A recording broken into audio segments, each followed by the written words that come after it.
बिस्मिल्लाहिर्रहमानिर्रहीम। Pakistan weather forecast के साथ न्यू रिपोर्ट के साथ आपकी खिदमत में हाजिर हैं।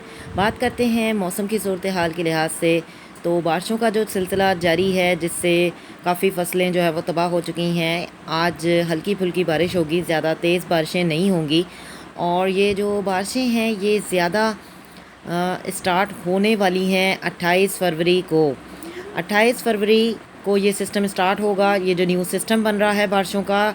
और ये सिस्टम जो कि 28 फरवरी से स्टार्ट होगा और 3 मार्च तक ये जारी रहेगा।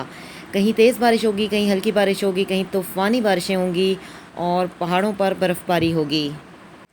और ये जो बारिशें हैं ये मुल्क के बलाई इलाकों में और पंजाब के जो शुमाली इलाका जात हैं होंगी ज़्यादा बारिशें ये इसी तरफ होंगी। और अगर हम बात करते हैं मैदानी इलाकों की, तो मैदानी इलाकों में मौसम खुश्क रहेगा। पंजाब के जो जनूबी इलाका जाता है मौसम खुश्क रहेगा। सिंध के जो मुकामात हैं मौसम खुश्क रहेगा। और पंजाब के जो वस्ती इलाके हैं खैबर पख्तूनख्वा, गिलगित बल्तिस्तान के मौसम खुश्क रहेगा। बारिशें जो हैं वो ज़्यादा मुल्क के जो बलाई इलाके हैं और पंजाब के जो शुमाली इलाका जात हैं होंगी। न्यू रिपोर्ट से आगाह होना चाहते हैं तो चैनल को सब्सक्राइब करें।